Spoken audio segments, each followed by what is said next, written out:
Bonjour Super. Arnaud. Bonjour Laurent. Écoute, très honoré de t'avoir sur la chaîne Liberté Financière. Voilà, je vous ai sollicité et je t'ai sollicité récemment justement pour cette interview parce que je voulais aborder plusieurs sujets avec toi et te poser certaines questions, notamment d'une part sur la plateforme Immocracy et la plateforme Upstone, également sur le marché de l'immobilier en global, d'un point de vue déjà crise immobilière et d'autre part au niveau de l'agrément PSFP qui doit être obtenu d'ici début novembre. Et également pour parler un petit peu de retard-défaut, parce que c'est un sujet qui anime beaucoup ma communauté et puis les investisseurs autour du crowdfunding immobilier. Et donc, voilà un petit peu les sujets que je voulais évoquer aujourd'hui. Donc, tout d'abord, je vais peut-être te laisser te présenter. Ça sera peut-être déjà bien pour les personnes qui ne te connaissent pas. Super, écoute, merci en tout cas de me recevoir. On va adresser toutes ces questions avec plaisir. Moi, je suis le fondateur d'Upstone. J'ai créé Upstone en 2015. On a eu l'agrément CIP en 2016. Aujourd'hui, on a financé un peu moins de 120 opérations pour quelque chose autour de 90 millions d'euros. On a dû rembourser quelque chose comme 40 ou 45 millions d'euros. On s'est rapproché d'Immocracy cet été. Hein. D'accord. En fait, on se connaît depuis très longtemps puisqu'on s'est lancé à peu près en même temps avec Immocracy. Et on s'est dit, bah, tiens, on pourrait unir nos forces, histoire de devenir un petit peu plus gros, avoir proposé plus de projets, réunir nos communautés. Et puis, voilà, on a des projets un peu sympas qui vont arriver sur la construction de plateformes. Et pour en dire encore un peu plus sur moi, je suis ingénieur à la base. Moi, je faisais des routes et des ponts, puis j'ai appris un bout de finance par-ci par-là. Je suis allé travailler à Londres. Je suis revenu en France. J'ai bossé dans la SCPI. D'accord. Donc, je connaissais bien, assez bien le monde de la pierre papier. Et j'ai vu la vague du crowdfunding arriver. Comme j'avais déjà monté une société, je voulais en monter une autre parce que ça me démangeait un petit peu. Bah, j'ai vu le crowdfunding arriver. J'ai trouvé ça assez sympa parce que ça réunissait pas mal de choses, de côté concret du financement de la construction. À la fin, voilà, moi, j'aime bien aller visiter les opérations en cours, sentir l'odeur du béton et discuter voilà, structure avec, avec les porteurs de projets. C'est très terre à terre, hein, mais c'est vrai que je trouve Non, ça mais c'est sympa. sûr. Et puis le côté finance et le côté plateforme et digital qui était assez chouette. Et en parallèle, je donne des cours de finance immobilière dans des écoles parisiennes, notamment la Sorbonne, le CNAM, le SCP, le STP, avec des cours qui vont de 12 à 24 heures, où j'explique ce qu'est devenu l'immobilier depuis les années 50, comment ça s'est financiarisé, quels sont les moyens d'investissement, bon, on parle aussi des crises. Oui. Et l'actualité fait que depuis 10 ans, on parle de la baisse des taux et de l'augmentation des valos, jusqu'au moment et tous les ans, on se posait la question de quand les taux vont augmenter, qu'est-ce qui va se passer? Et ben là, on est en plein dedans, donc ça permet d'illustrer le propos, quoi. Mais on en parlera peut-être un petit peu C'est plus sûr. tard. Ouais, on en parlera un petit peu plus tard. Alors, qu'est-ce qui vous a amené à vous rapprocher avec Immocracy, justement? Est-ce qu'il y a certaines tailles, justement, la taille est similaire entre les deux plateformes? Est-ce que c'est également lié au type de projet? Qu'est-ce qui vous a amené à avoir certaines synergies? Et jusqu'où allez-vous aller, justement, dans la mutualisation peut-être des forces, vu qu'aujourd'hui, vous avez toujours deux sites différents? Ouais. Voilà. Qu'est-ce Alors, qui se passe? l'idée du rapprochement, c'était, nous, on s'est dit, bon,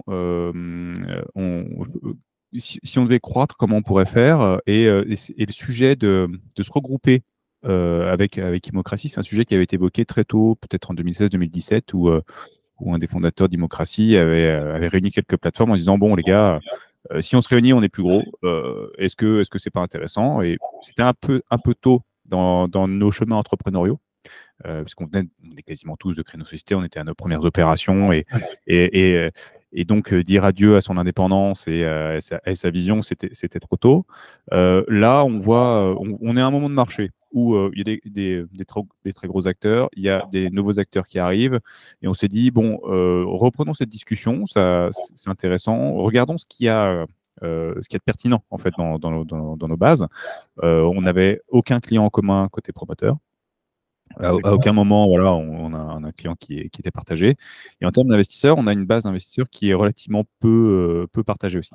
Donc voilà, la crainte qu'on avait, enfin la crainte, la question qu'on s'est posée, c'est on pensait avoir beaucoup d'investissements communs, on n'en a pas tant que ça. Donc on a vraiment une belle addition de force qui nous permet de, de, de, on- on- de- d'aller chercher donc l'agrément PSFP qu'on aura sur une entité avec 2 marques. Et on va créer, on a dans les cartons notre nouveau site qu'on va déployer d'abord sur Upstone, qu'on déploiera ensuite sur Immocracy, avec pour projet d'avoir un wallet commun, en fait, où quand tu investis sur Upstone, si tu décides d'avoir accès aux opérations Immocracy, tu peux y avoir accès et tu pourras être remboursé sur Upstone et investir sur Immocracy et vice-versa. Donc, l'idée, la proposition pour les investisseurs, c'est d'avoir accès à plus d'opérations. Et vous avez fait appel à la même équipe de développement justement pour mettre à jour cette plateforme, ou c'est d'abord la technologie développée sur une plateforme et si c'est OK, ça bascule sur la deuxième? Ouais, on a développement informatique, ça a été quelque chose d'épique en 2015, puis on est passé par des développeurs indépendants pour découvrir la vraie galère du développement informatique et du coût associé. Et on est passé avec des gens, avec l'agence XO7, qui fait de l'intégration, qui fait du design, qui fait tout et très bien.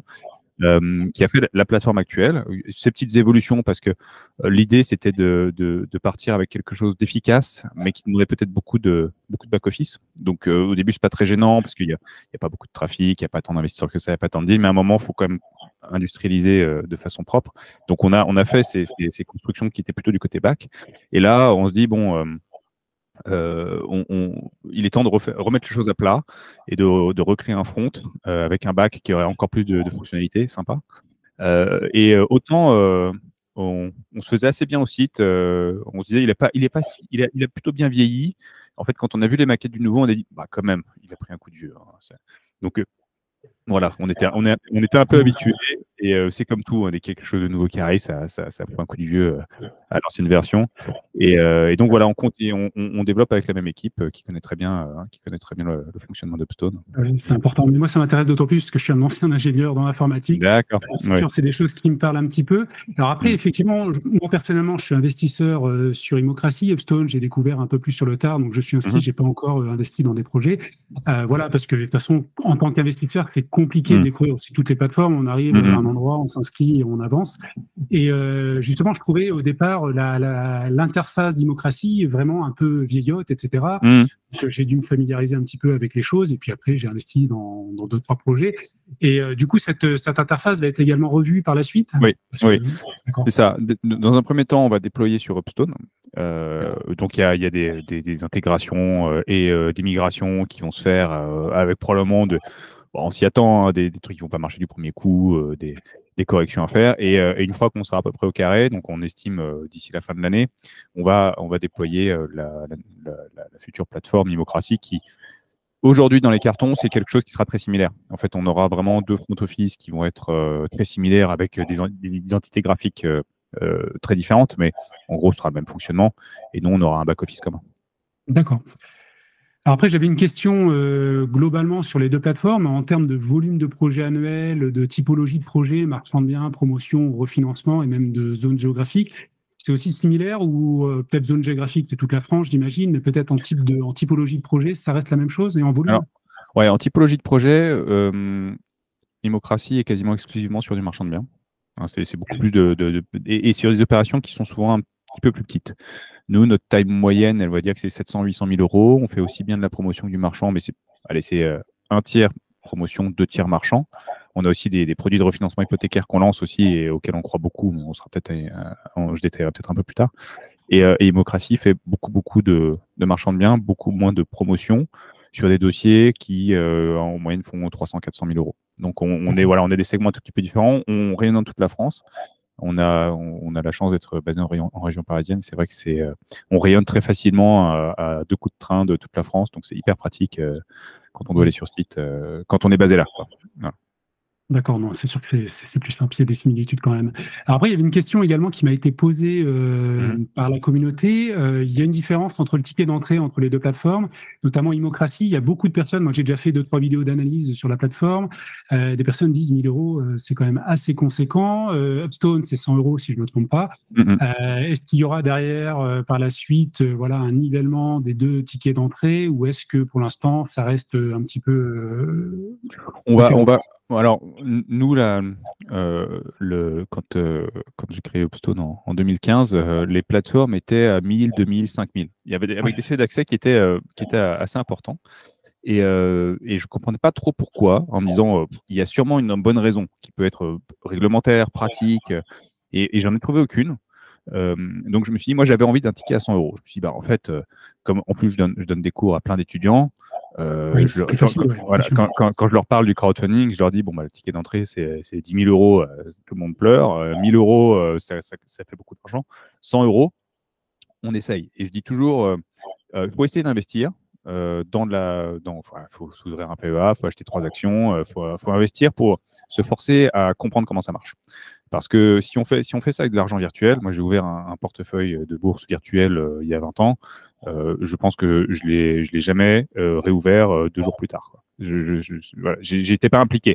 Alors, quand j'ai vraiment commencé à investir 3-4 sous en bourse, là je me suis fait des sueurs froides, j'ai essayé de comprendre les cycles, j'ai vachement appris sur l'économie parce que je me suis impliqué dans l'éducation que j'avais pas sur les marchés boursiers. Et donc je dis, voilà, le ticket à 100 euros, c'est pour toucher une population un peu plus large de gens qui ont envie d'essayer, qui peuvent se diversifier 10 fois avec 1 000 euros plutôt qu'une fois. Immocratie a une identité un petit peu différente. C'est pas dit qu'on se rejoigne un moment. Donc on doit garder des différences entre les plateformes.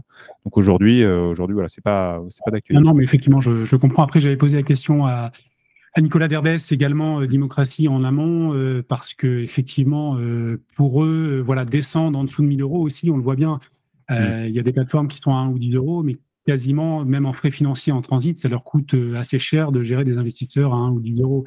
Et Voilà. après, effectivement, comme il disait, 1 000 euros, ça reste quand même, ça correspond aussi à l'équipe et aussi parce que derrière, s'ils doivent descendre, ça veut dire qu'ils vont devoir multiplier les investisseurs peut-être par 10, multiplier également les tickets, la communication derrière, le support, et donc évidemment, il faut que l'équipe soit dimensionnée derrière humainement, et Tout à fait. voilà. Donc après, Tout à fait. mais effectivement, moi je prêche quand même pour un investissement le plus bas possible, parce qu'effectivement aujourd'hui, à partir de 50, 100 euros, on peut investir en bourse, en immobilier, dans pas mal de choses, et ça c'est vraiment bien, ça se démocratise et c'est super.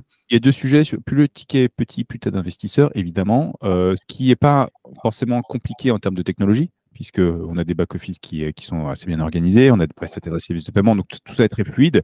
Par contre, c'est le service après-vente. C'est-à-dire que quand on a beaucoup de petits investisseurs à 100 euros, on a beaucoup plus de questions.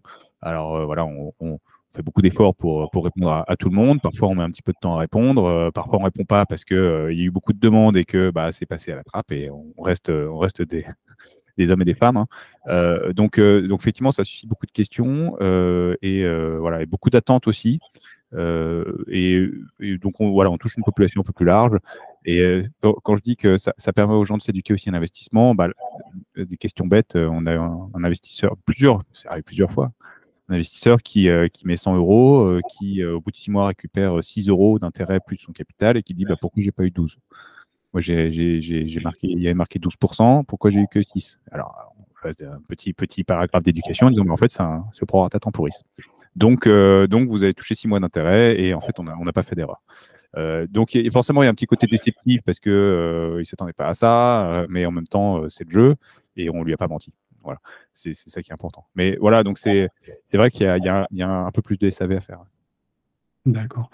Alors, tu parlais de rentabilité, là, un petit peu, enfin, du moins, d'intérêt. Et quelle est la rentabilité moyenne, globalement, des 2 plateformes, on va dire en 2012 ou en 2012, en 2022 ou en 2023, voilà, Upstone, bon, ça, tu dois plus savoir, peut-être Immocratie. Enfin, si tu peux nous donner quelques éléments, ça pourrait intéresser. Enfin, Upstone, parce que nous, c'est Immocratie et nous.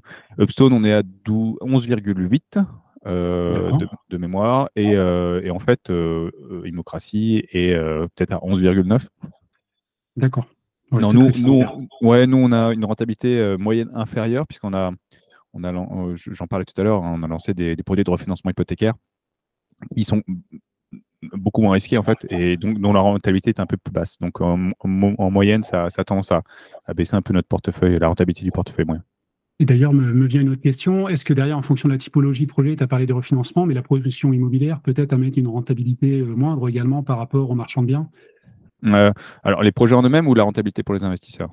La rentabilité pour les investisseurs. Alors après, effectivement, il y a les projets en eux-mêmes et la marge, mais de toute façon, ça doit aussi avoir un effet de bord sur la rentabilité investisseur également. Ouais, ouais. Le sujet de la promotion immobilière aujourd'hui, c'est que on est vraiment sur des typologies différentes. La promotion immobilière va être un petit peu plus longue. Elle est pas moins risquée, hein, que le marchand de biens. Est-ce qu'elle est plus risquée? Je dirais que chaque opération est quand même un tout petit peu unique. Mais nous, on a des rémunérations qui sont assez similaires, hein.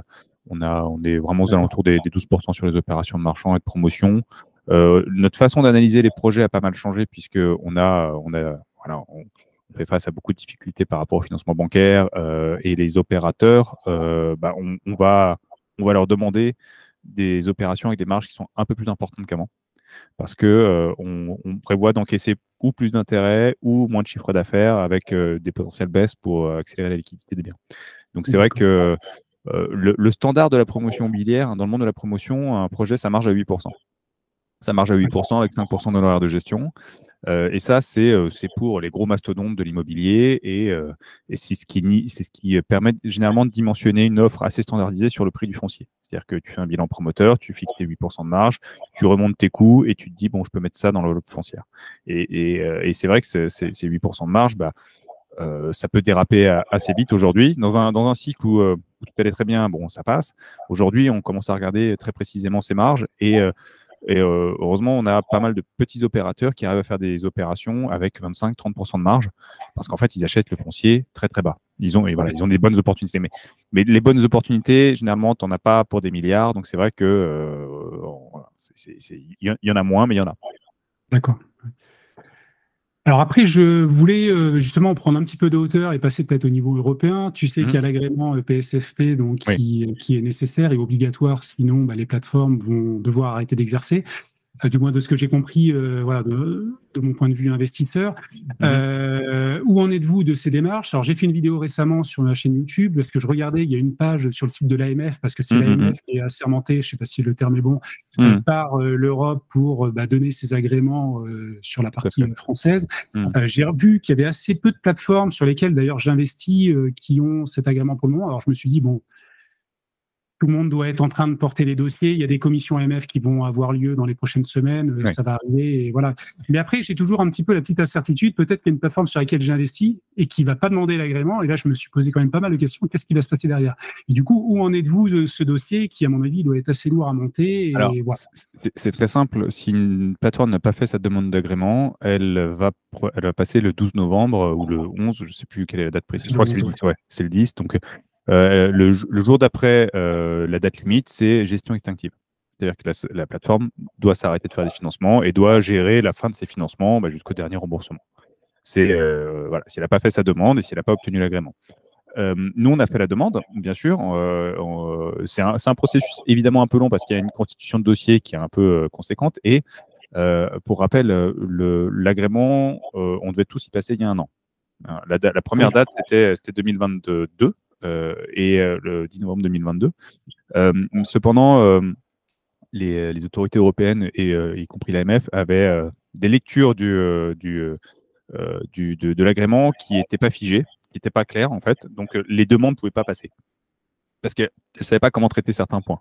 Et d'ailleurs, il y a encore des points sur lesquels il y a des flous. Mais maintenant, depuis février-mars, la doctrine est claire. Et donc, les dossiers commencent à être traités. Donc, il y a des confrères qui ont eu leur agrément. Et nous, on a complété notre demande quand on a finalisé notre rapprochement avec Immocratie en juillet. Donc, le dossier est en cours d'instruction. On a des échanges avec l'AMF et on avance. Il y a des collèges toutes les 2 semaines. Maintenant, c'est vrai qu'il y a assez peu de plateformes, mais même au niveau européen, je crois qu'il y a 70 plateformes qui ont l'agrément au niveau européen. Il y en a quelques-unes en France et ça fait pas beaucoup. Donc, oui, il y a du stress de tous les côtés. C'est-à-dire, je pense que du côté de l'AMF, il y a un peu de pression parce que c'est compliqué de dire à tout le monde d'arrêter de travailler et d'arrêter de financer l'économie parce qu'il y a quand même un enjeu économique derrière. Et nous, on n'a pas envie de s'arrêter. Hein. Donc voilà. Parce qu'il n'y aura pas de déroulé. Oui, non, parce que donc ça paraît quand même compliqué dans les délais, mais bon, après, on va voir. Là, il reste encore. Oui, 2, 3 semaines, parce que l'échéance, c'est le 10 novembre, et je crois que C'est c'est à ça. partir du 11 novembre que vous pouvez plus exercer. Après, au pire, c'est décaler peut-être les quelques collectes après, mais c'est pas bon, oui, pour Voilà. le marché globalement. Voilà. Mais Donc, après, tu penses qu'il pourrait y avoir un rallongement de ce délai-là, parce que c'est vraiment à l'échelle européenne, c'est pas simple, ouais, comme sujet. alors, moi j'ai entendu cette rumeur et j'ai entendu le contraire. Voilà, j'ai cru, voilà, j'ai eu un bruit de couloir selon lequel il pourrait y avoir une sorte d'extension de quelques mois. Et quand j'en ai parlé, on m'a dit bah, non, c'est pas du tout à l'ordre du jour, quoi. Donc, je sais pas. Moi, honnêtement, je pense pas. Je pense pas. Mais voilà, c'est une période un petit peu stressante, évidemment, pour tout le monde, hein, Après, parce il que pourrait peut-être le donner avec quelques conditions suspensives. Je ne sais pas voilà. si ça peut se faire également, vu Si, si. l'urgence et vu le volume qu'ils ont à passer de plateformes. Ça doit être aussi pour eux, en termes d'équipe. Oui. Oui, je pense que c'est pour ça que quand je dis que ça transpire des deux côtés, c'est que voilà, l'AMF a beaucoup de dossiers. On sait qu'ils sont pas forcément, ils sont pas forcément surstaffés, donc ils ont beaucoup de pression à répondre à tous les dossiers. Donc ça ne doit pas être facile pour eux. Et du coup, vis-à-vis de cet agrément, donc moi j'avais 2 questions. Hum, En termes d'impact à votre niveau pour les plateformes, est-ce que ça a été voilà, un chantier très conséquent d'un point de vue équipe? Et puis également, quels sont les impacts, notamment sur la partie informatique? Parce hum. qu'il y a des choses qui changent à divers niveaux. Et justement, pour vous, est-ce que c'est voilà, une vraie contrainte, ou c'est globalement une opportunité pour la suite? Alors, les contraintes, il y a la contrainte business que le montant maximum passe de 8 millions à 5 millions. Donc, nous, ça nous impacte pas beaucoup puisque les montants moyens financés, c'était aux alentours de 800 900 000. Donc, on fait pas les jumbo deals. Voilà, ça, Ouais. c'est pas pour nous. Donc, ça nous concerne modérément. L'avantage, c'est qu'on peut aussi aller plus facilement en Europe. Mais ça aussi, ça nous intéresse pas forcément dans le sens où bah, on connaît bien la France, mais moi, je connais pas bien l'Espagne, je connais pas bien le Portugal, je connais pas bien l'Italie. Donc, je serais pas très à l'aise d'aller faire du deal là-bas si j'étais pas épaulé par une équipe sur place qui connaît très bien le marché.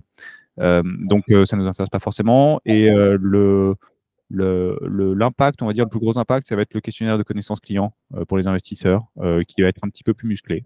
Euh, D'accord. en fait, on passe de conseiller à prestataire. On n'est plus conseiller. Donc, on n'a pas la même responsabilité.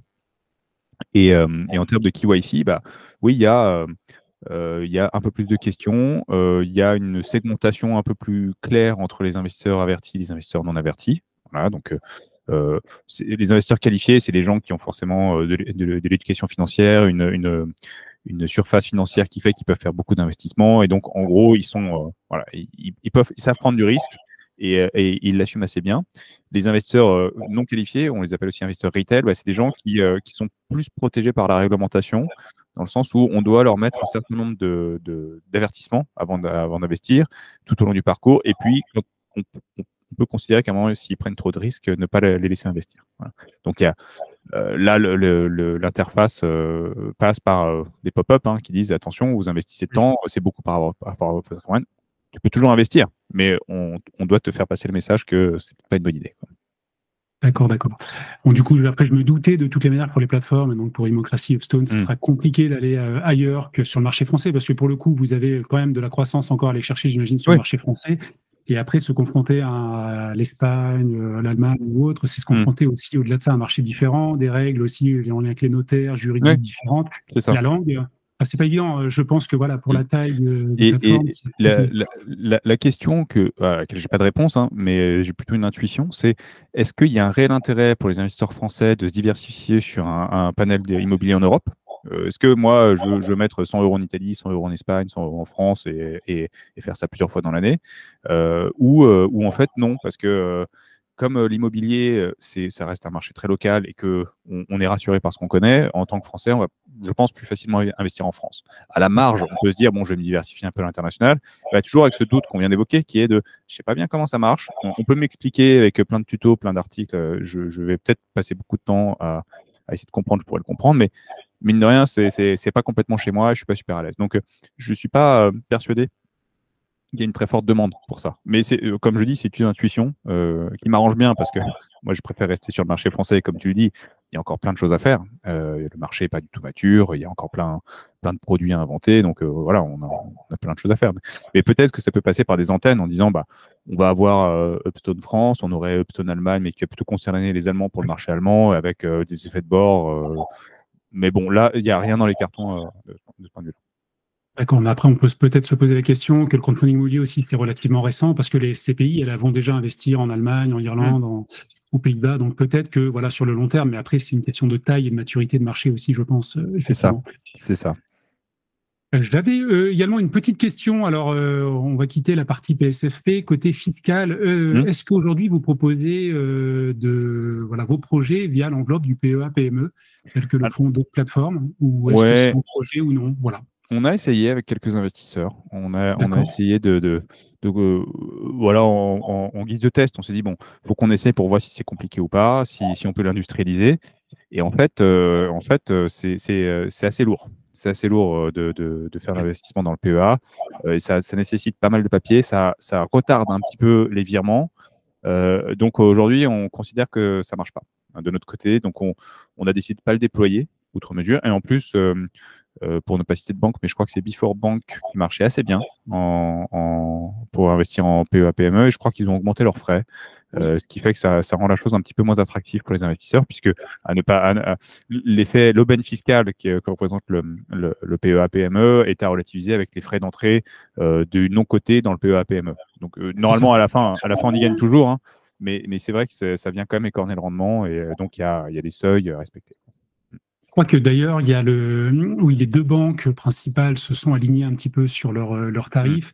Et puis également, moi, pour avoir des retours sur plutôt Boursorama maintenant et puis Boursorama, il y a un délai aussi de jouissance, enfin de carence ou délai d'émission au départ qui est plus long aussi.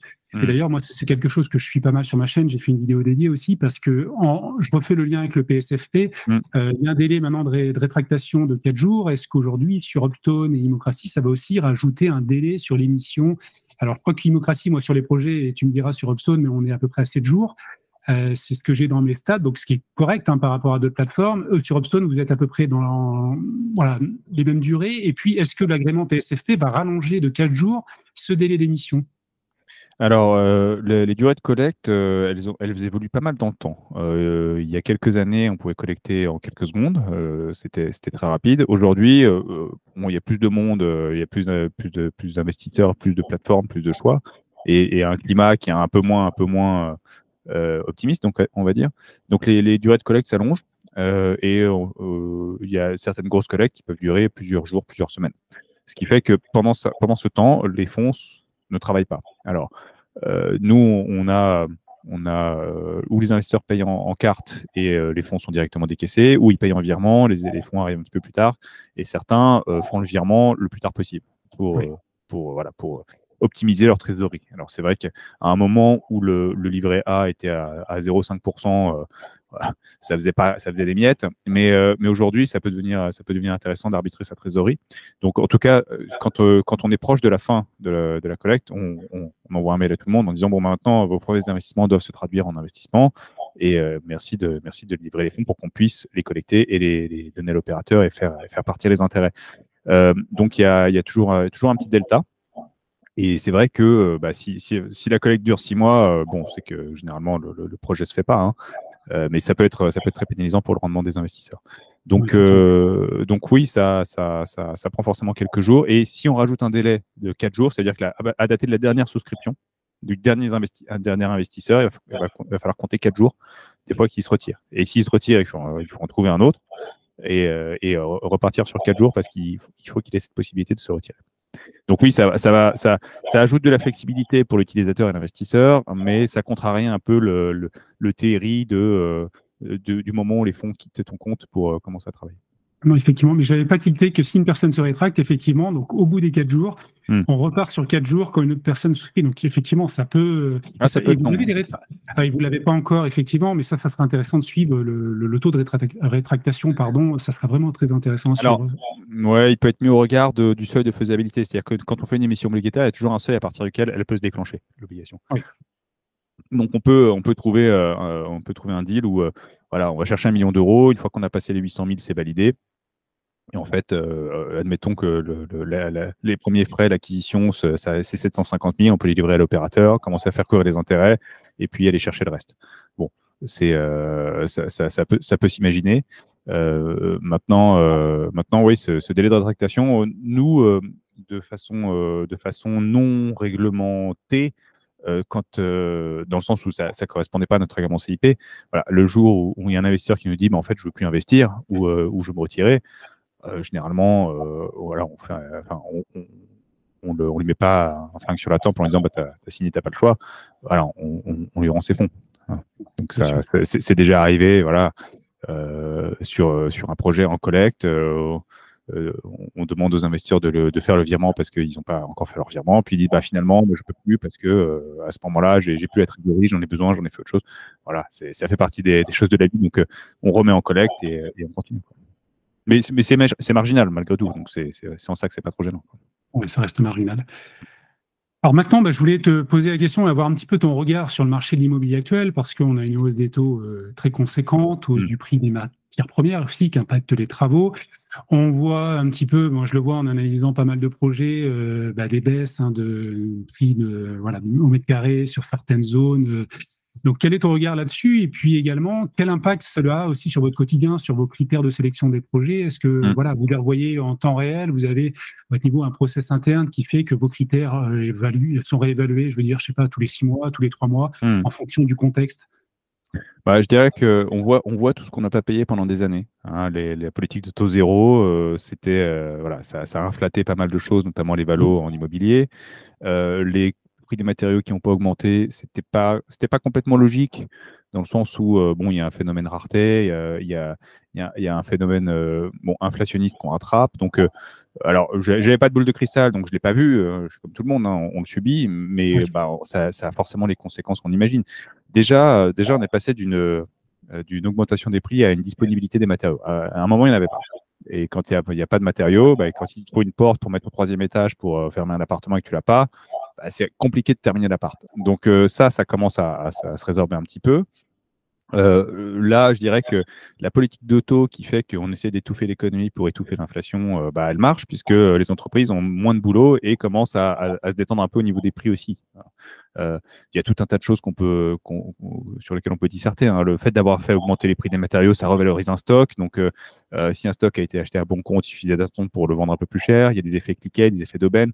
Donc, voilà, ça a vraiment tendu le marché. Et aujourd'hui, je ne vois pas les prix baisser comme il y a 5 ans, mais ils vont peut-être se maintenir.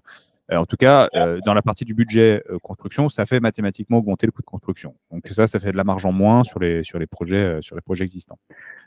Ensuite, la hausse des taux, c'est le problème de la solvabilité des acquéreurs, puisque nous, on finance de la construction qui est plutôt résidentielle. Donc, on va faire relever des apparts, construire des appartements, des maisons.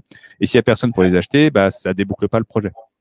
Et les personnes qui ont fait signer des promesses l'année dernière, qui sont allés voir leur banque en disant, bon, voilà, je veux mon crédit. OK, le crédit est à 1, 1,5.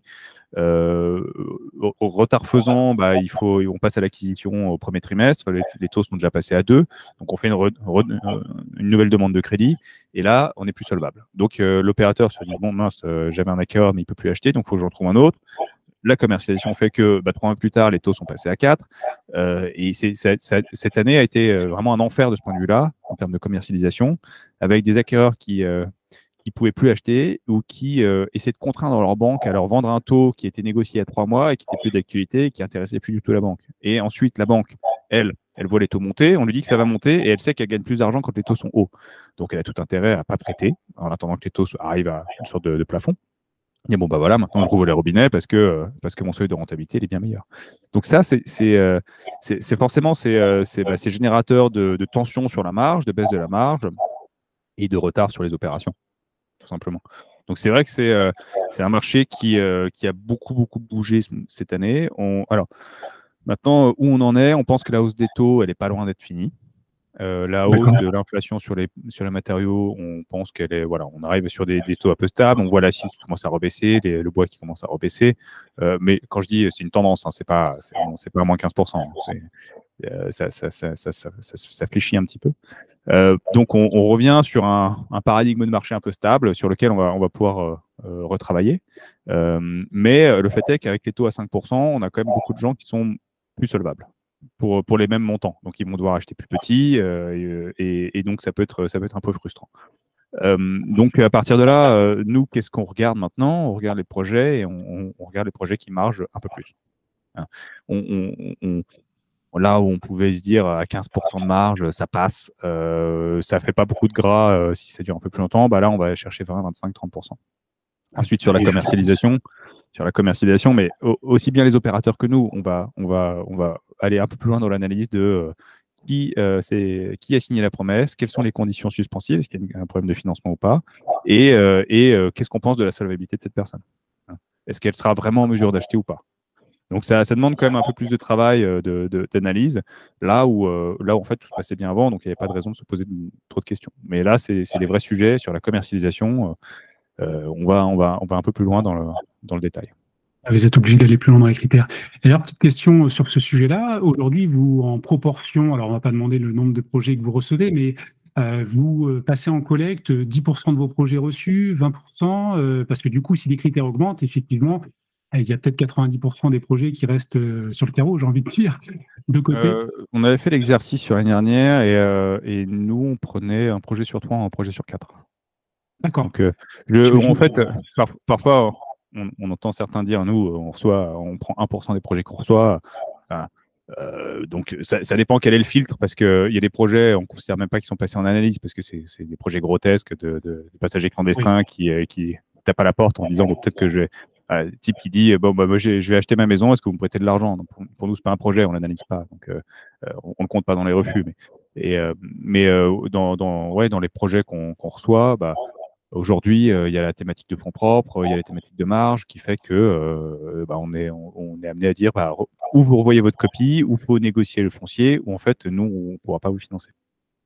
Plus de sécurité. De toute façon, j'imagine qu'après, les porteurs de projets doivent faire le tour. Alors, il y a certains qui doivent être peut-être blacklistés aussi, qui doivent faire le tour des plateformes pour arriver à trouver un financement. Mais effectivement, si le projet il n'est pas bon, il n'est pas bon. Et puis, vous êtes tous en train de réévaluer les critères. Mais c'est vrai que du côté des investisseurs, la situation inquiète un petit peu. Et justement, ça nous permet de basculer un petit peu sur la partie retard-défaut, parce qu'on voit bien qu'il y a de plus en plus de retard, quelle que soit la plateforme. Que tôt ou tard, on le sait qu'avant qu'un projet passe du statut retard en statut défaut, il peut se passer des mois, voire des années.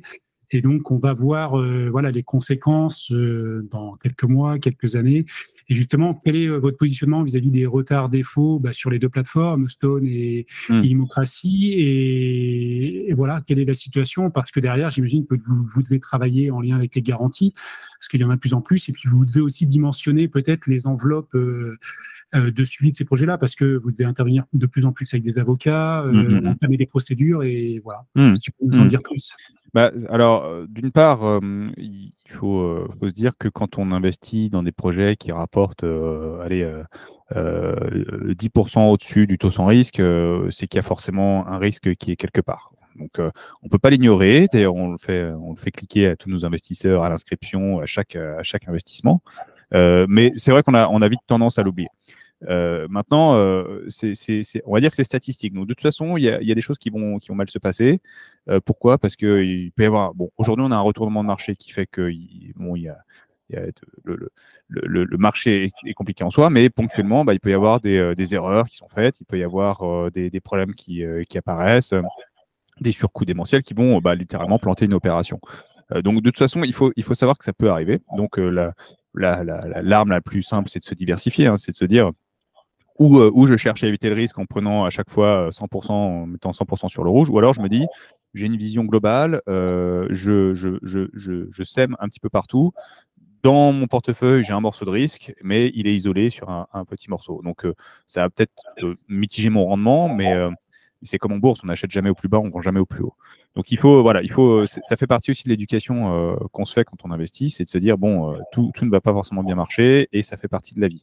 Maintenant, concrètement, comment ça se passe? Donc, quand on a un projet qui arrive en fin de maturité d'emprunt et que on voit que visiblement, il n'y a pas de liquidité possible. Donc, on a plusieurs armes selon la situation. Ça va être de mettre en demeure l'opérateur de rembourser, alors, si on n'a pas de garantie, par exemple, on le met en demeure de rembourser, il ne peut pas rembourser, donc on passe la boîte en cessation de paiement, puis en liquidation, et on va essayer de vendre l'actif. Ça va engendrer des frais, parce qu'il y a des frais d'avocat, des frais de liquidation, et si on rentre dans un processus de vente un peu de fire sale, comme on dit, c'est forcément une vente à la casse, donc qui ne va peut-être pas couvrir le remboursement des investisseurs. Donc, on a un collatéral c'est compliqué d'imaginer qu'on va tout perdre. Malgré tout, c'est forcément un processus long déjà, parce que on va passer au tribunal, la séance va être reportée, reportée, reportée. En face, ils vont essayer de s'en sortir, de se défendre, trouver des solutions.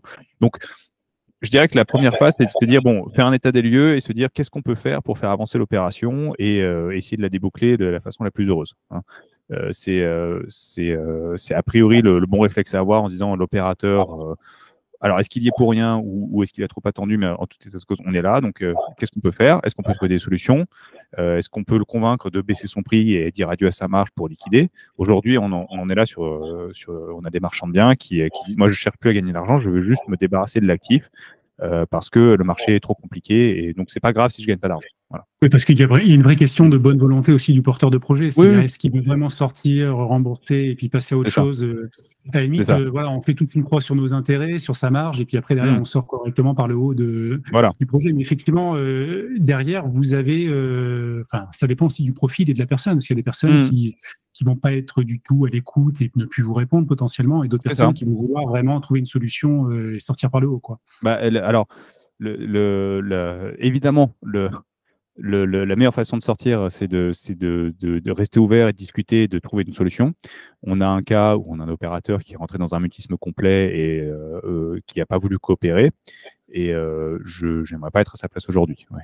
Parce que du coup, là, en fait, on escalade dans les leviers qu'on a juridiquement. Et aujourd'hui, bah, il a beaucoup plus à perdre que s'il avait été coopérant. Ouais. Mais bon, il y a un temps judiciaire, il y a des coûts judiciaires derrière qui font que c'est avant le temps judiciaire, il y a des relances, j'imagine. Déjà, vous le mettez en demeure, il y a tout un système. Ouais. D'accord. Ouais, il y a tout un process. Alors après, quand on a des sûretés, type la fiducie, si on se rend compte qu'on est en défaut, ben on peut prendre le contrôle de la société et organiser la vente. Voilà. Encore une fois, si on organise la vente, peut-être qu'on va vendre à un prix de marché qui est inférieur au prix d'attente et qui va permettre juste de rembourser le capital ou un tout petit peu d'intérêt, voire un peu moins de capital.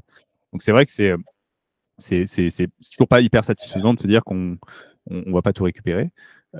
Et après, si on a une hypothèque, pareil, on applique l'hypothèque, mais c'est un processus qui est assez long. Donc je dirais que y a la première phase qui est une sorte de phase de conciliation. On essaie de faire un état des lieux, comprendre ce qu'il est possible de faire, nous, de quelle façon on peut accompagner l'opérateur. La question se pose de l'application de pénalités de retard. Nous, on n'a jamais été trop partisans. En fait, il y a du pour, il y a du contre, mais on considère que la plupart du temps, c'est taper un homme à terre. C'est-à-dire que quand l'opération est en difficulté, si l'opérateur n'a pas forcément de mauvaise foi, on va lui appliquer 5 points de pénalité. Et en fait, il va se dire, bah, foutu pour foutu, moi je quitte le navire et je fais plus rien. Ou alors en plus les pénalités, comme c'est une clause pénale, peuvent être remises en question, donc ça peut ne pas passer. Mais alourdir la charge, c'est un vrai point de est-ce que ça peut paraître pertinent au-delà de la satisfaction en tant qu'investisseur de dire bon bah il est en retard, c'est de sa faute, il va payer plus. Est-ce qu'on préfère pas que l'opération sorte plutôt que d'avoir de la terminer? Je pense que la question se pose parce qu'effectivement, rajouter 5% ou un pourcentage, effectivement, c'est une lourdeur supplémentaire déjà sur un projet qui est en fin de contrat, c'est-à-dire qu'on on a une durée cible, mais on est peut-être au bout du bout et ça devient peut-être compliqué. Mais oui, c'est une vraie question. Et toi, du coup, investisseur, puisque on a les réactions des investisseurs qui nous disent bon, il y a ceux qui comprennent que derrière, il y a des hommes qui bossent, qui peuvent rencontrer des difficultés, donc voilà, ils comprennent, ils accompagnent. Et puis, il y a ceux qui sont là de façon purement financière. Ils ont acheté un produit financier. Et en fait, s'il y a J+1, il n'est pas remboursé, il faut sortir les crocs et il faut tout casser. Bon, on en a même qui proposent gentiment d'aller avec une batte à clous s'occuper de l'opérateur. Mais voilà, on essaie de les retenir un petit peu parce qu'on ne veut pas en arriver là. Mais oui, c'est un sujet sur lequel... comme le monde du crowdfunding est assez récent et que tout le monde n'a pas eu la chance de faire une opération immobilière et de connaître les difficultés auxquelles on peut faire face en termes de suivi des opérations, de déroulé, d'exécution des travaux, voilà, une opération de marchand de biens, on l'imagine. Une fois qu'on a tout curé, on découvre ce qu'il y a vraiment à faire. Et ça peut être un mur qui s'effondre. On a eu ça sur une opération, ça a bouffé de la marge. On a des tuyaux de chaudière qui pètent qui étaient chargés à bloc. Enfin, non, bien sûr, il y a des risques. Je fais ça tout à fait. Oui. Petite question sur la revente qu'on s'est déjà posée, nous, au niveau de la communauté. Si vous revendez un bien avec une garantie fiducie ou hypothèque de premier rang, donc déjà en termes de délai, on sait que c'est pas la même chose, mais derrière également en revente, même si dans les deux cas, on va essayer de vendre le plus rapidement possible pour clore le dossier, j'imagine que peut-être via une vente aux enchères, on risque de vendre le bien, voilà, plus bas, quoi. Voilà, c'est ça. On peut intellectualiser un prix de marché, mais en réalité, c'est quelqu'un qui va saisir une opportunité. Donc, c'est voilà, la levée d'une hypothèque n'amène pas forcément un résultat hyper satisfaisant, dans le sens où, bon, c'est une sûreté, c'est pas une assurance. Donc, voilà, ça permet de déboucler l'opération, mais pas forcément de façon heureuse. La fiducie agit un petit peu différemment, dans le sens où le fiduciaire, si on lui dit, bon, là, on est en défaut sur l'emprunt, il va nommer un expert.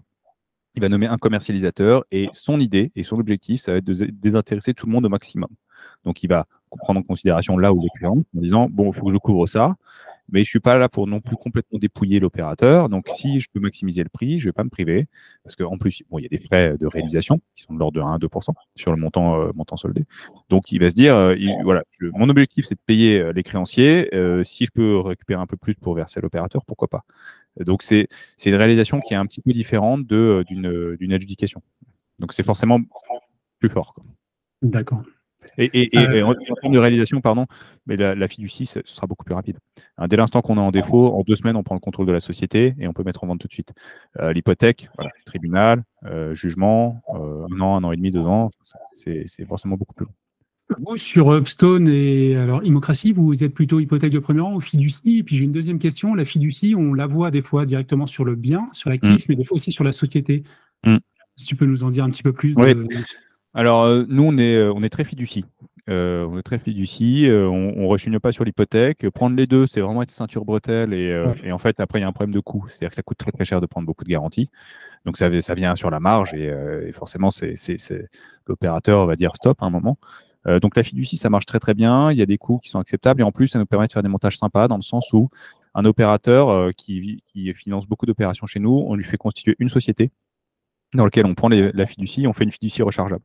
Donc, un emprunt, un actif, un emprunt, un actif, un emprunt, un actif, et tout ça est siloté par la fiducie. C'est-à-dire qu'à aucun moment, il peut y avoir de la contamination. C'est ça qui est important. Et derrière, ça réduit les coûts de fiducie. 2, on n'a pas un organigramme démentiel avec des financements dans tous les sens et des sociétés avec des queues de remboursement. Donc, voilà, c'est beaucoup plus simple. L'hypothèque, parfois, c'est plus avantageux en termes de coûts. Donc là, on a fait 2 petites opérations d'appartements à Paris. L'hypothèque coûtait beaucoup moins cher que la fiducie. Donc, on a pris l'hypothèque. Et alors, pardon, mais j'ai ta question d'après, je l'ai oubliée. Non, c'était ça. C'était d'un point de vue temporalité, on a répondu. D'un point de vue, donc vous êtes plutôt fiducie. Effectivement, c'est ce que je vois. Je crois que les 3 projets sur lesquels j'ai investi sur Immocracy, c'est que des fiducies. Il y a la caution personnelle également, mais voilà, c'est la fiducie qui est très intéressante. Et puis, non, comme autre question, c'est de savoir, je pense qu'on peut revendre peut-être un peu plus, voilà, un prix plus important via la fiducie que l'hypothèque de premier rang. Et effectivement, aujourd'hui, investir dans un projet de crowdfunding immobilier sans une de ces 2 garanties, ça devient très compliqué. Voilà, pour moi, c'est non. Mais après, effectivement, il faut vraiment se sécuriser. Et sachant que la fiducie, c'est peut-être aussi moins commun. C'est-à-dire que les porteurs de projets sont peut-être ont peut-être plus de freins à aller vers cela. Déjà, ça coûte plus cher, comme tu viens de le dire. Et d'autre part, effectivement, l'hypothèque de premier rang en parle beaucoup plus, je pense aussi. Ta question, c'était fiducie titre ou fiducie actif, c'est ça, j'ai retrouvé. En gros, est-ce qu'on prend une fiducie sur les parts de la société ou sur l'actif? Oui, effectivement. Généralement, on crée ce qu'on appelle un SPV, donc un véhicule dédié dans lequel il va y avoir l'actif et exclusivement l'actif ou nos financements à nous. Et on va prendre les fiducies sur les titres de la société parce que ça coûte moins cher que d'être sur l'actif où il y a des frais d'enregistrement et on rejoint un peu le coût d'hypothèque. Donc on est plutôt sur les titres et dans le sens où ça ne nous ennuie pas, dans le sens où c'est un SPV, il n'y a que ça dedans. Il n'y a pas de cash trap comme dit notre fiduciaire. On va modifier les statuts pour qu'il ne puisse pas y avoir d'autres créances, de comptes courants d'associés, etc. Donc, on va limiter la capacité d'intervention de l'opérateur sur la comptabilité de la société. Donc, ça nous va très bien. Et le prendre sur l'actif, c'est possible, mais ça coûte juste plus cher. Donc, comme on est toujours en train de voilà, de mesurer quand même les coûts parce que le financement a un coût, la structuration de la garantie a un coût. Il faut quand même qu'à la fin, il reste de l'argent pour l'opérateur. Bah, voilà, on navigue là-dedans. Et effectivement, l'hypothèque, c'est la sûreté qui est connue. Parce qu'on a tous entendu ce terme, hypothèque. Donc, c'est rassurant. Fiducie, c'est hyper récent. Enfin, c'est hyper récent. Ça s'est démocratisé il n'y a pas si longtemps que ça, je dirais il y a 1 an ou 2. Hein. Ça fait 1 an ou 2 qu'on commence à industrialiser des fiducies, notamment dans le monde du crowdfunding. Ça existait avant. C'était simplement l'apanage de sociétés de gestion avec des cabinets d'avocats qui prenaient des commissions très, très importantes sur des très gros deals pour structurer des fiducies. Et il y a des sociétés, des fintechs qui sont arrivés, des legal tech plutôt, comme Pono, avec qui on travaille, qui ont réussi à dimensionner des contrats qui sont un peu plus standardisés et à créer un outil informatique qui permet de gérer ces sûretés. Donc, on en voit de plus en plus et c'est ce qu'on appelle la reine des sûretés et c'est dans le monde anglo-saxon, c'est le concept de trust qui existe depuis des années et qui fonctionne très bien. D'accord. Non, c'est très intéressant de voir cela. Effectivement, moi, quand je vois ce type de projet, après, comme je le dis souvent aux investisseurs, voilà, lisez la documentation, lisez les plaquettes s'il y en a. Enfin, voilà, il faut vraiment analyser à 100% pour être sûr, parce qu'effectivement, on sort quand même d'une décennie autour de l'immobilier. Moi, ayant fait aussi de l'immobilier physique, on voyait bien qu'on pouvait emprunter avec le calcul différentiel beaucoup de choses. Et aujourd'hui, bah voilà, on a un changement de paradigme et ça devient de plus en plus compliqué. Ça devient un peu plus logique. Hein. On ne peut pas emprunter 200% de l'actif. On a un coût de l'argent. L'argent coûte de l'argent. Voilà, on revient sur quelque chose d'à peu près normal finalement. On n'est pas habitué, mais voilà. Et j'avais donc une autre question concernant les retards et défauts. Quel est ton regard justement vis-à-vis du retard et des potentiels défauts sur Upstone et Immocracy? Quel est est-ce que il y a une vraie inquiétude s'il y a un gros pourcentage de retard aujourd'hui? J'ai pas été voir sur le site d'Upstone que je connais moins, mais Immocracy, je crois que c'est à peu près aux alentours de 20% de retard. Quel est pour vous le risque en tant qu'investisseur? Parce que là, on va plus répondre à l'audience de cette chaîne. Est-ce qu'aujourd'hui, on est plus en proportion, enfin, on ne doit pas savoir, j'imagine, les procédures sont en cours, mais est-ce que vous ciblez plus la perte seule, juste des intérêts, on récupère le capital? Est-ce qu'on va perdre une partie du capital, grosso modo, ou est-ce qu'il y a un fort risque de perdre intérêt et capital, je veux dire, sur 50% des projets en retard aujourd'hui? Oui. Alors, le taux de retard, il faut le relativiser dans le sens où, sur un bon paquet d'opérations, il y a déjà eu des remboursements partiels. Donc, une opération de marchand de biens, ça peut se déboucler partiellement, au même titre qu'une opération de promotion, mais c'est moins évident. À un moment, une opération de marchand de biens, si on la finance intégralement, dès qu'on a vendu des lots, on rembourse, et il peut y avoir une queue de remboursement qui va traîner. Donc, alors, c'est désagréable, ça prend du temps, mais on a un risque qui est moindre dans le sens où les intérêts courent sur le capital qui n'est pas remboursé. Et quand il reste une petite partie, finalement, c'est de l'argent tous les mois, mais c'est pas aussi démentiel que si c'est sur l'intégralité de la créance. Donc il y a ce sujet qui est relativisons le montant qui est en retard et voyons ce que ça pèse, combien ça représente à la fin. Ensuite, je crois qu'il faut aussi accepter que la plateforme zéro défaut n'existe pas. Donc celles qui n'en ont pas en auront et celles qui en auront encore. Comme je disais tout à l'heure, c'est un peu statistique et on a beau faire son travail du mieux possible, il y a des choses qu'on ne maîtrise pas.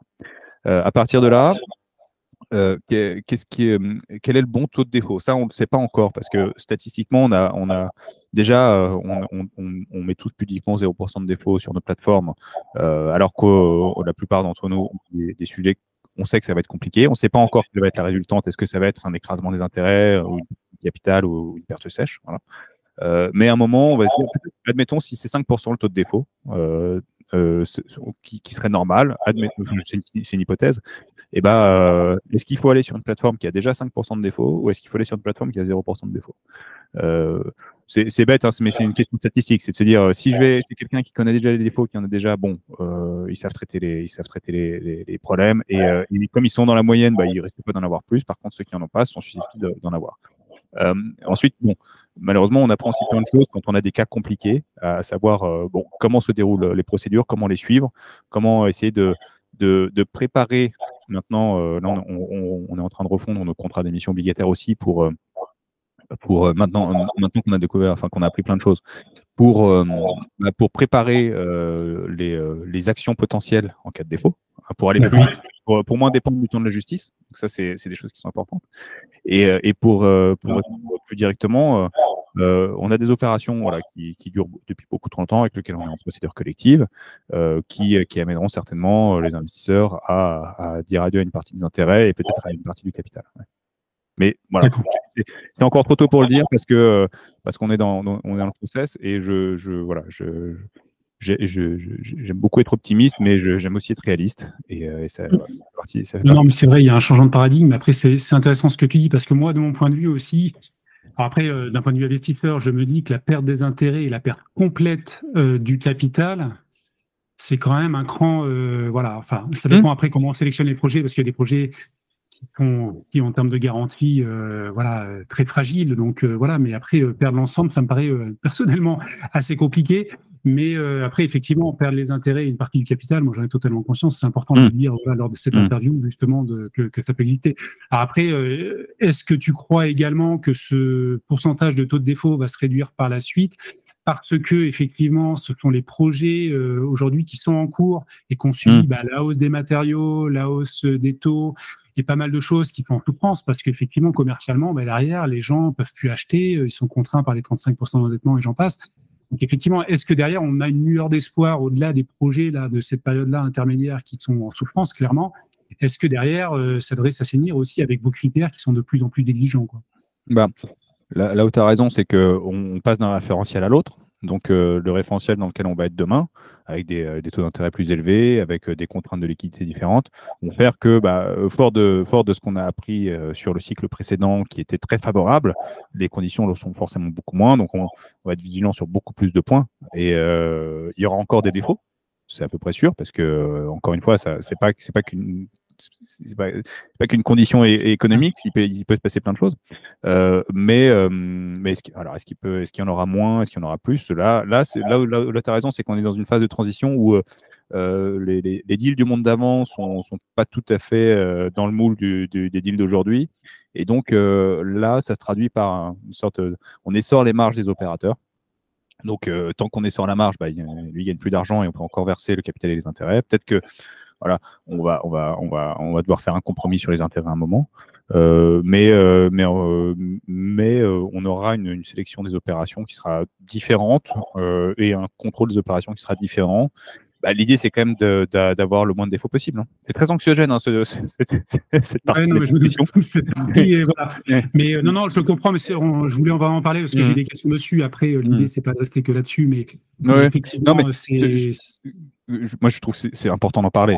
C'est primordial. Il faut savoir dans quoi on met les pieds. Voilà, ça peut mal se passer, ça peut être très long. Donc, c'est aussi pour ça qu'on dit, bon, 1, diversifiez-vous. 2, si vous mettez de l'argent, c'est de l'argent dont vous n'avez pas besoin. Ayez ça en tête. Vous dites, il ne faut pas se dire, le deal, il dure que 6 mois.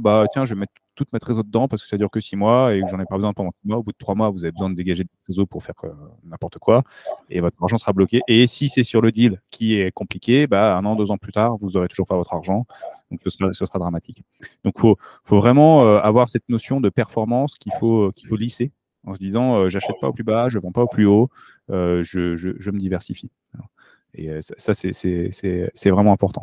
Et voilà. C'est cette notion de risque, je pense que beaucoup d'investisseurs ont probablement oublié, voyant des taux assez conséquents par rapport à d'autres types d'investissements, les CPI ou j'en passe. Effectivement, je pense que beaucoup de personnes ont regardé ces taux et peut-être pas suffisamment le risque. Alors après, effectivement, je pense que pas mal de personnes aussi font confiance, en fait, ont peut-être pas le temps, ont pas l'expertise ou voilà, font all-in, pour prendre le terme de poker, font all-in sur le projet. Mais après, derrière, là, aujourd'hui, on se rend bien compte, et moi le premier aussi, depuis 1 an, j'ai changé aussi mes critères de sélection de projet. Par exemple, la promotion immobilière, c'est pas que, voilà, déjà, je connais pas personnellement, j'ai fait que de la rénovation. Je ne vais pas aller vers la promotion immobilière, ça me paraît risqué, les marges sont faibles, le projet est long, ça me semble risqué. Je vais plus aller sur des projets avec de belles garanties, des bonnes marges et qui me parlent de marchand de biens, tout ce qui est refinancement aussi, j'évite un petit peu, mais c'est mon avis personnel. C'est pas le. Voilà, bien sûr. Tout le monde doit faire son. Mais tu vois, sur le sujet de la diversification, nous, on fait ce qu'on appelle du refinancement hypothécaire aujourd'hui. Donc, on a des acteurs professionnels ou personnes physiques qui disent, moi, je voudrais emprunter de l'argent pour faire tel projet, et on leur dit qu'est-ce que vous avez à mettre en face, et ça peut être un actif libre de dette qui ne concerne pas le projet. Tu as un appartement qui vaut 1 million, et nous on va pouvoir te prêter 600 000 euros là-dessus, ça va couponner tous les mois pour les investisseurs de l'ordre de 8 à 12% par an aussi. Et la contrepartie, c'est que pour 1 € investi, tu as quasiment 1,5 € de collatéral. Donc, c'est une autre façon, c'est une sorte de sell and lease back, comme on dit, où on abandonne temporairement la propriété ou alors on refinance avec une fiducie sur un actif pour dégager des liquidités, faire son projet et se donner 2-3 ans pour se refinancer. Et ça, on imagine, on voit le truc, hein, c'est en cas de défaut, admettons que l'emprunteur ne peut pas se refinancer, les prêteurs ont un actif à mettre en face. Ils peuvent décoter de 40% avant de perdre le premier euro.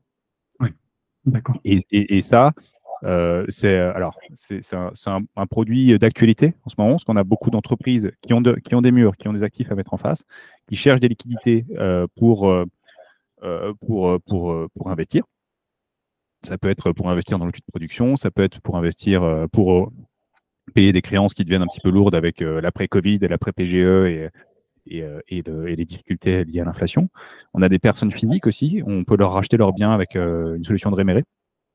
Donc ça, il y a beaucoup de gens qui n'ont pas accès au marché bancaire, qui ont besoin de crédit relais pour passer d'un appart à l'autre et qui ont la chance d'avoir plusieurs apparts et qui sont, comme on dit, house rich et cash poor. Et donc, ils ont des actifs, mais ils n'ont pas forcément de liquidité. Nous, on va s'appuyer sur la valeur des biens pour leur prêter de l'argent, finalement.